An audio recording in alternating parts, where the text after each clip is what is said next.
우리가 좀 집중해야 될 것은 먼저는 분별하라는 것이고요. 두 번째는 기도하라는 것입니다. 마지막은 깨어 있어야 한다는 것이죠. 이번 특별 새벽 기도를 통해서 우리에게 주시는 이 말씀이 그런 의미와 맥락에서 계속해서 우리에게 주어지고 있는 것 같습니다. 예수님께서는 겟세마네 기도를 통해서 우리에게 마지막 그때를 깨어 있어 기도하고 분별하여 준비하라 라고 말씀하고 있죠. 하나님의 때는 그냥 주어지는 것이 아닙니다. 하나님의 때는 깨어 있는 자에게, 기도하는 자에게, 분별하는 자에게 주어진다라는 것이죠. 이런 내용들은 우리에게 굉장히 큰 의미를 가지고 있습니다. 왜냐하면 지금이 많은 사람들이 깨어있지 못하고 기도하지 못하고 분별하지 못하고 있는 시대이기 때문이죠. 때문에 이러한 시대가 더욱더 그 어둠이 짙어지면 짙어질수록 우리는 깨어 기도하고 분별해야 합니다. 본문의 말씀 32절에서 34절까지 말씀을 같이 한번 읽어봅시다. 32절로 34절. 그들이 겟세마네라 하는 곳에 시작.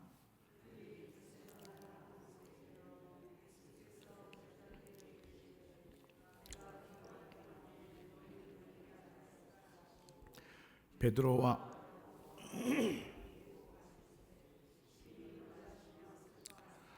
말씀하시되 내 마음이 심히 고민하여 죽게 되었으니 너희는 여기 머물러 깨어 있으라 하시고 아멘.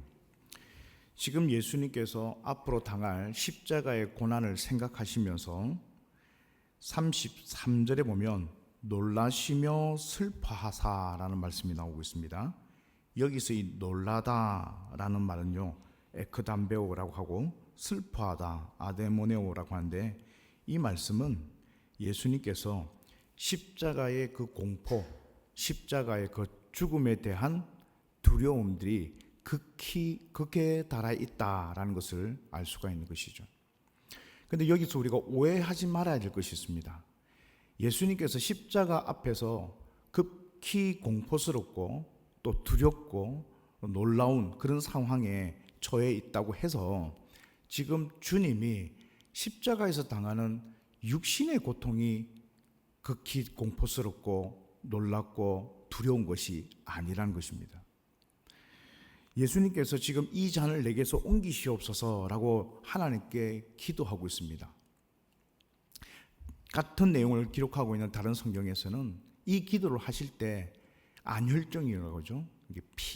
땀방울이 핏방울이 되기까지 그렇게 기도하신 것을 보게 되죠. 그럼 주님께서 그 십자가의 고통이 육체적 고통이 두려워서 지금 그렇게 기도하셨냐? 그건 절대로 아닙니다. 육체적 고통 때문이 아니라 여러분, 주님은 하나님의 아들이시기 때문에 하나님이시고 영적인 분이시기 때문에 예수님은 하나님과 단절되는 죄인의 고통이 얼마나 큰 것인가를 너무나 잘 알고 있었던 것이죠. 예수님이 십자가에 달린다는 것은 어떤 상태로 달리냐면 철저하게 하나님으로부터 버림을 받는 것입니다. 철저히 하나님으로부터 버림받고 하나님으로부터 정죄받고 하나님으로부터 심판받는 온전한 죄인으로 죽는 것입니다. 즉 하나님과의 완전한 단절을 경험하게 된다는 것이죠. 이것이 공포스럽다는 것입니다. 예수님은 하나님이시기 때문에 늘 아버지 하나님과 소통하고 교통하며 사셨습니다. 그런데 이제 그 십자가 앞에서 그 의인 되신 예수 그리스도가 하나님으로부터 완전히 단절되고 이제 하나님께 철저히 버림받아서 죄인으로서 죽음을 맞이하는 심판받는 자가 된다는 것, 이게 너무너무 공포스럽다는 것이죠. 우리가 오전 예배 시간에 배웠지 않습니까? 오전 예배 시간에 그 어린 양이 각이 떠지고 내장이 다 쏟아지고 그리고 그 각 떠진 그 살이 번제단 위에서 불태워 올라갈 때 그 처참하고 어린 양이 살려고 발부둥 치는 것을 누르고 배를 가르고 목을 따고 그러면서 온갖 피가 낭자히 흐르는 그 광경을 보면서 이스라엘 백성들이 무엇을 느꼈어야 된다고 했죠? 죄가 얼마나 큰 것인가, 이 죄라는 것이 얼마나 무서운 것인가를 그들이 그것을 보면서 느꼈어야 하는 것이죠. 그럼 우리가 지은 죄가 얼마나 크면 독생자 예수께서 그 죄가 없으신 분이 십자가에서 못 박혀 돌아가셔야 하는가? 그 고통을 당하며 돌아가셔야 되는가? 그 죄의 무게와 심각성과 그 공포성을 우리는 사실 잘 못 느끼고 있다는 것이죠.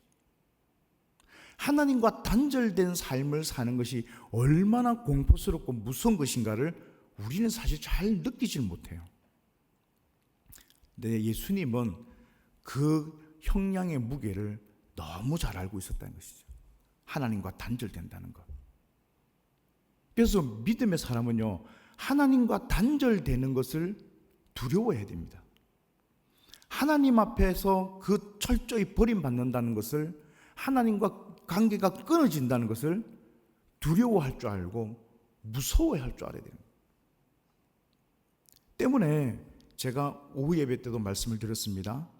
성령으로 말미암아서 우리가 하나님 아버지를 부인할 수 있다 없다? 없다. 성령이 내 속에 거하는 사람은, 하나님의 영이 내 안에 거하는 사람은 내가 하나님을 부정하거나 하나님을 부인할 수가 없다는 것이에요. 왜? 그게 죽는 것보다 고통스럽기 때문에.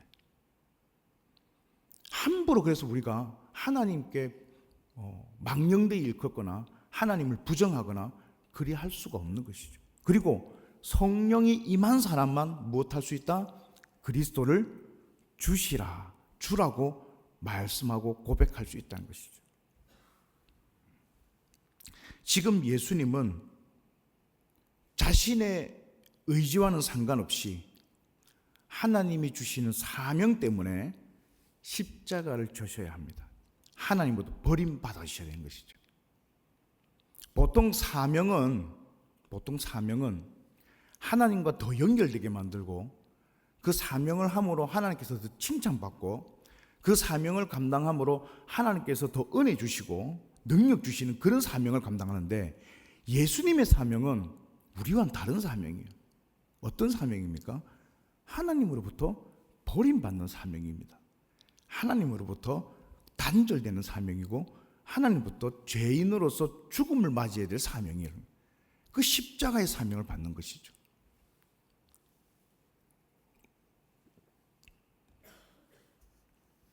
때문에 주님은 그 십자가의 사명 앞에 심히 놀라고 슬퍼하셨다. 주님은 한 자신을 통하여 인류의 구원을 이루고 그 구원의 길을 내기 위해서 자기가 모든 죄를 다 담당하고자 했던 것이죠. 그래서 십자가의 사명을 질 수 있는 유일한 분이요 유일한 사명자였던 것이죠. 이런 사명 앞에 예수님께서 제자들을 불러주시고 그 제자들에게 당부를 하십니다. 34절 말씀이죠. 말씀하시되 내 마음이 심히 고민하여 죽게 되었으니 너희는 여기 머물러 깨어 있으라. 지금 예수님께서는 제자들에게 깨어 있으라라고 말씀하고 있습니다. 여기서 깨어 있다라는 것은 잠자지 않는 상태를 계속 유지하라라는 것입니다. 성경은요, 우리에게 계속해서 깨어 있을 것을 말씀합니다. 즉, 도적이 올지, 강도가 올지, 위험이 올지, 시험이 올지, 이런 것을 대비해서 무엇하고 있으라? 깨어 있으라, 깨어 있으라. 때문에 성도는요, 늘 그러한 어려움들이 우리에게 오게 된다는 것을 당연히 생각하고 있어야 되고요, 그걸 위해서 깨어 분별하고 있어야 된다는 것이죠. 요한계시록 16장 15절에도요. 보라, 내가 도둑같이 오리니 누구든지 깨어 자기 옷을 지켜 벌거벗고 다니지 아니하며 자기의 부끄러움을 보이지 아니하는 자는 복이 있도다 라고 말하고 있습니다. 마지막 때에 주님께서 언제 오실지 모르지만 주님이 오실 것은 확실하니 그 때를 위해서 우리는 또 뭐하더라? 깨어 있으라. 깨어 있으라. 깨어 있다는 것은 단지 잠만 안 자는 것을 이야기하는 것이 아니라 내가 상황과 환경과 말씀과 사람을 못하라? 분별하고 있으라니. 분별하라. 우리가 분별하지 못하면 어려움이 오고 있음에도 불구하고 그것을 아무 준비하지 않고 대비하지 않고 그냥 맞닥뜨리게 되어서 우리의 영이 파산할 수 있다는 것입니다. 깨어있지 않으면 시험 앞에서 판판이 쓰러지는 것입니다. 주님이 공생애를 시작하기 전에 40주야를 굶주리시면서 광야에 나가셨습니다. 그때 사단이 와서 예수님을 시험하죠. 그 시험의 내용을 보면은 정말 유혹할 만한 내용들이었습니다. 만일 예수님이 깨어있지 못했다면 그 사단의 유혹에 넘어가고도 남았을 것입니다. 40일을 굶주렸는데 돌을 떡덩이 되게 해서 만들어 먹는 것, 그 정도 능력이 주님께서 없으셨겠습니까? 충분히 있고 있었죠. 사단은 그 부분을 공략하는 것이죠. 네가 능력이 있지 않느냐? 네가 할 수 있잖아. 할 수 있으면 네가 해. 네가 그렇게 한다고 해서 하나님이 너를 버리시거나 하나님이 너를 저주하거나 하나님께서 너에게 뭘 하지는 않을 거야. 그 정도는 하나님이 봐주실 거야. 뭐 이런 유혹인 것이죠. 높은 성전에 데리고 올라와서 네가 내한테 딱 한 번만 절을 해라. 그러면 이 천하만국을 내가 너에게 주겠다. 네가 이 성전 위에서 뛰어내리라.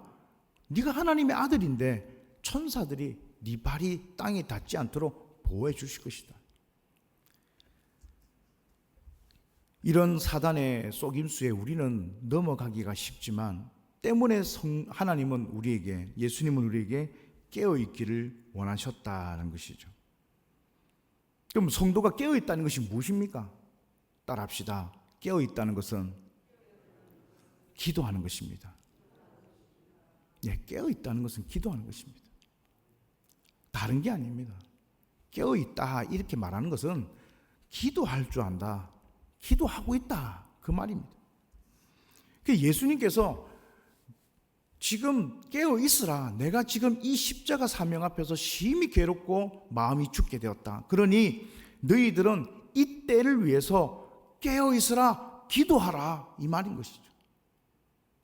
왜냐하면 예수님의 제자들은 지금 예수님께서 예루살렘 성으로 들어가셨고 이제 그 수많은 군정들의 인기에 힘입어서 이제 곧 뭐가 되신다? 이스라엘의 왕이 되신다.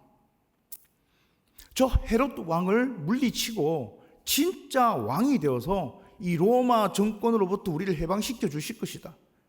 그때가 되면 나는 베드로, 나는 국무총리, 요한 너는 무슨 장관, 그거 생각하고 있었어요, 이 제자들이. 그런데 지금 예수님께서 깨어 기도해라 하니까 아니 지금 이제 다 된 마당에 뭘 우리가 기도까지.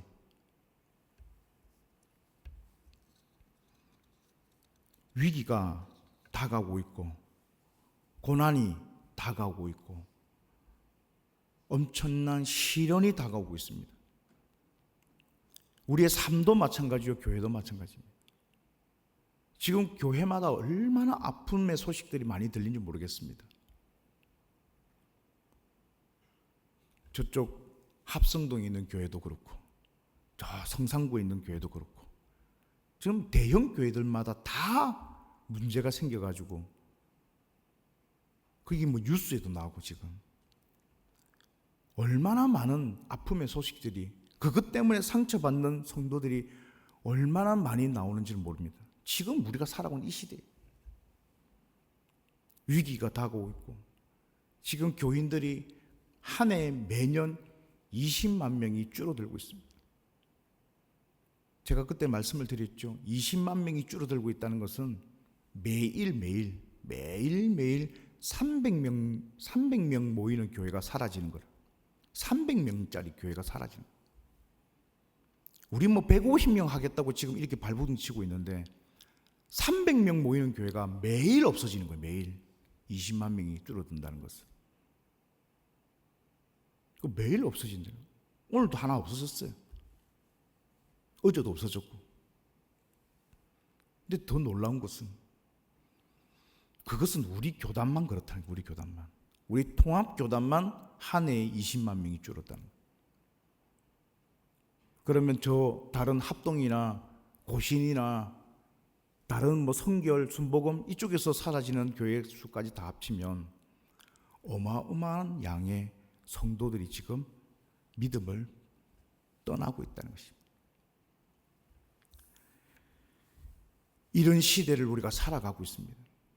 코로나 이후에 교회의 신뢰가 급격히 떨어져 있고 전도가 너무나 힘든 시대를 살아가고 있습니다. 여러분들 전도 해보시면 아시지 않습니까? 전도가 쉽지 않다는 걸. 때문에 이런 시기이기 때문에 우리가 뭐 해야 된다? 기도해야 된다. 준비해야 된다. 위기를 준비하고 고난을 준비하고 시련을 준비할 수 있는 지혜가 있는 우리 성도 되시길 주의 이름으로 축복합니다. 본문 37절에서 41절까지 한번 읽어보겠습니다. 37절로 41절 돌아오사 시작.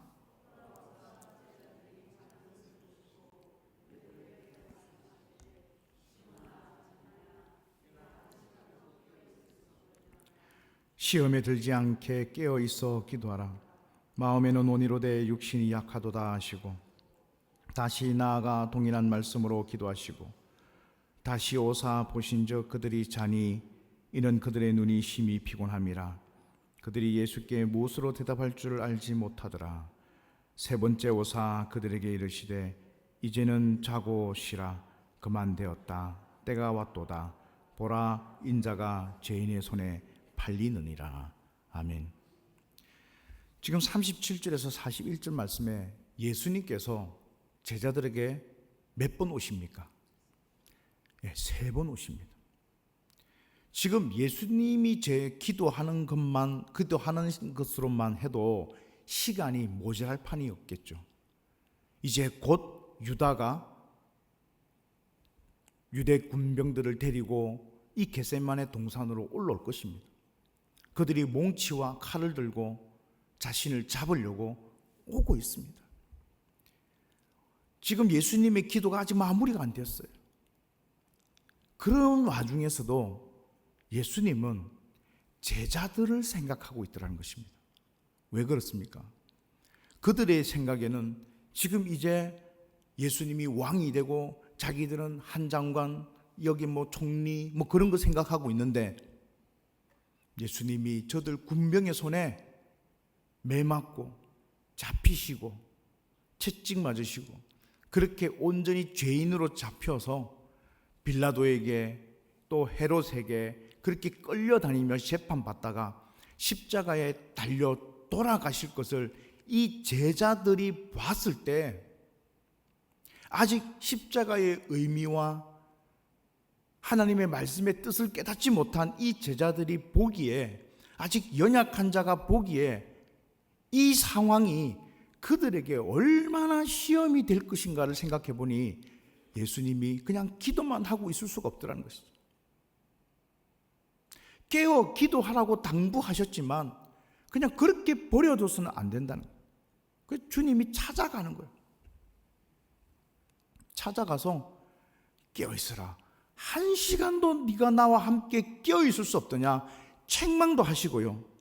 다시 오사 보신즉 그들이 심히 피곤함을 보시고 동감도 해주시고 불쌍히도 여겨주시고요.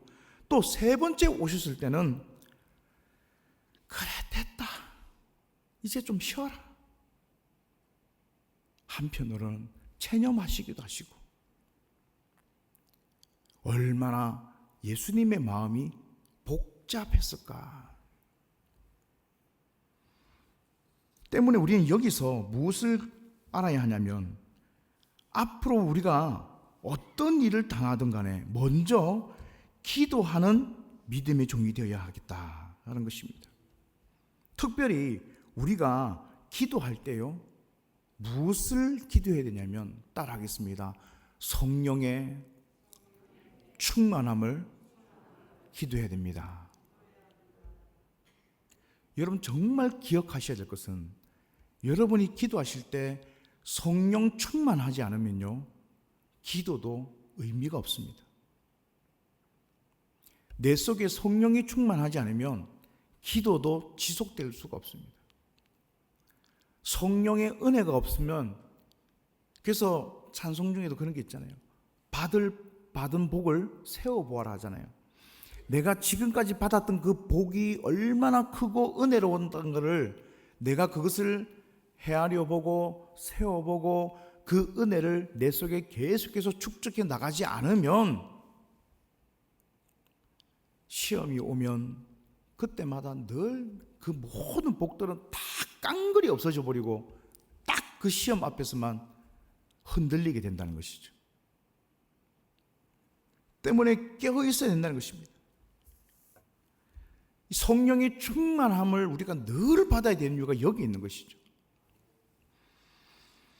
사도행전 2장 1절에서 3절 말씀에 보면, 오순절 날 이미 이름에 그들이 다 같이 한 곳에 모였더니 호련히 하늘로부터 급하고 강한 바람 같은 소리가 있어 그들이 앉은 온 집에 가득하며, 마치 불의 혀처럼 갈라지는 것들이 그들에게 보여 각 사람 위에 하나씩 임하여 있더니라고 말하고 있습니다. 이제 이들이 예수님과 함께 할 때는 그들의 마음에 성령의 충만함이 없었어요. 그러니까 주님이 십자가를 당하는 그 상황까지 갔는데도 불구하고 그들이 기도하지 못했어요. 자고 있었고 졸고 있었다는 것이죠. 그런데 주님께서 십자가를 지시고 이제 올라가신 이후에 마지막 당부를 하시죠. 몇 날이 못되어 내가 너에게 성령을 줄 것인데 기도하라고 다시 한 번 더 당부하십니다. 그때 이들이 마가의 다락방에서 기도를 하기 시작합니다. 기도를 할 때 그들에게 무엇이 내렸느냐? 성령의 불이 내렸다는 것입니다. 이게 핵심이었어요. 그 전까지, 그 며칠 전까지만 해도 그들은 예수님이 무엇을 하시는 분인지, 그 십자가의 의미가 무엇인지, 깨어 왜 기도해야 되는지 그걸 전혀 깨닫지 못하고 그냥 예수님이 왕이 되시면 한자리 할 것 생각하는 제자들이 성령의 충만함을 받고 성령의 불을 받았을 때는요, 그들이 이제 그 모든 것을 깨달아 알게 되었습니다. 알게 되었어요. 그것이 무엇을 의미했는지를 알게 되었습니다. 그러니까 베드로가 그 길로 나가서 설교를 하는데 너무 당당하게 설교를 하고, 여러 부형들이여 내 말을 들으라 하면서 당당히 전도하는 베드로를 보게 되고 제자들을 보게 되더라는 것이죠. 이 제자들이 뭐가 돼요? 사도가 되어집니다. 근데 이 사도들의 모습이요, 마치 주님을 보는 듯한 모습으로 변화되어 복음을 전하는, 그래서 세계 각지로 복음을 전하게 되는 그런 놀라운 사역자들이 되더라는 것입니다. 때문에 성도, 오늘날 우리들도 마찬가지입니다. 그들은 성령의 불을 받은 오순절 마가의 다락방의 그 성령 강림을 체험해서 그들은 사역자가 되었지만, 우리는 그 성령의 임재함을 예수 믿는 그 순간부터 바로 받게 됩니다. 여러분들 안에도 오순절 마가의 다락방의 성령 체험이 있었던 그 사도들과 똑같은 성령이 내 안에 이미 다 계시더라, 좌정하고 내조하고 계신다는 것입니다. 때문에 우리도 불꽃 같은 마음으로 뭐 해야 된다? 기도할 수 있어야 된다는 것입니다. 오바댜 1장 18절에 보면요, 야곱의 족속은 불이 될 것이며 요셉 족속은 불꽃이 될 것이요 에서 족속은 지푸라기가 될 것이라.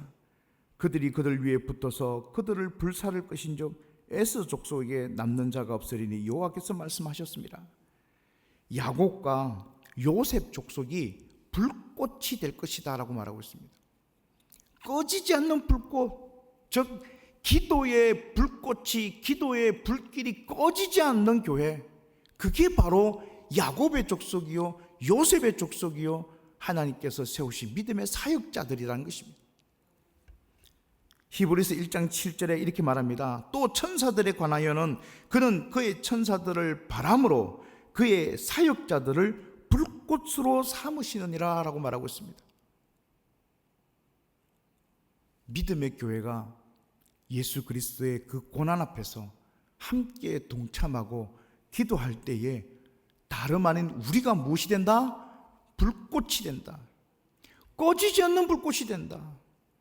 말씀의 불꽃이 되고 기도의 불꽃이 되고 전도의 불꽃이 되고 하나님의 은혜의 불꽃이 되어져서 온 세상의 어둠을 밝히는 하나님의 빛의 존재로 살아가게 된다는 것을 말씀하고 있는 것이죠. 따라서 우리 쿵쿵교회가 그 기도의 불꽃을 꺼뜨리지 않는 하나님 앞에 기도가 활활 타오르는 기도의 영적 불꽃 되시는 은혜 있으시길 주의 이름으로 축복드립니다. 마지막 42절 읽으면서 마무리하겠습니다. 본문 42절입니다. 일어나라 시작.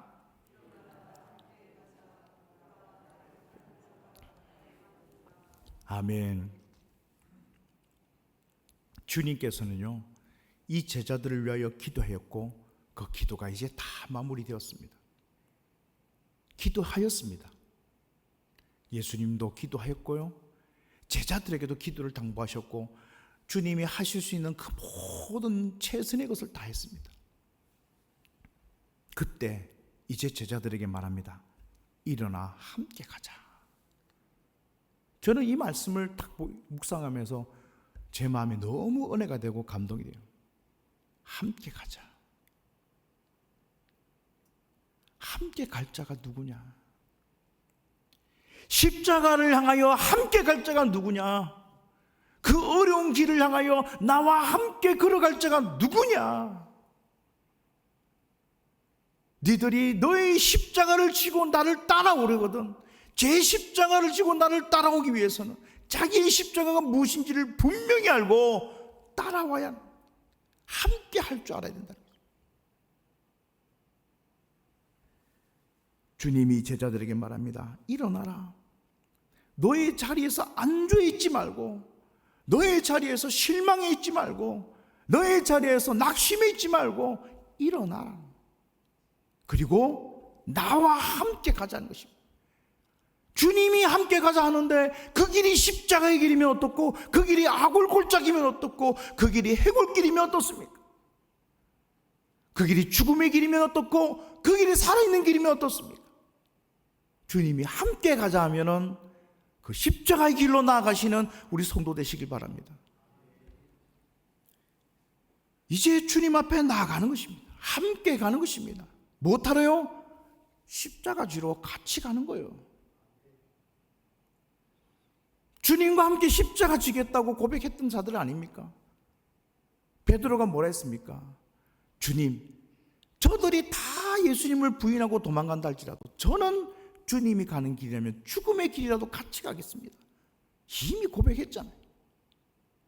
이제 주님께서 기도해라 했고 주님이 함께 가자 했는데 이 제자들이요 함께 가는 그 길에 그 십자가를 보니까 두려움이 있어서 다 뿔뿔이 도망가 버려요. 그러나 주님께서는 마지막까지 나와 함께 가자, 함께 가자. 오늘 주님 앞에서 주님과 함께 십자가를 바라보며 나아가시는 우리 성도 되시길 바랍니다. 우리 모두가 각자 지어야 될 십자가가 있습니다. 우리 모두에게 주어져 있는 반드시 분명한 십자가들이 다 있습니다. 두려워하지 마십시오. 무서워하지 마십시오. 주님이 함께 하고 있습니다. 우리 큰공교회 앞에 있는 십자가가 있습니다.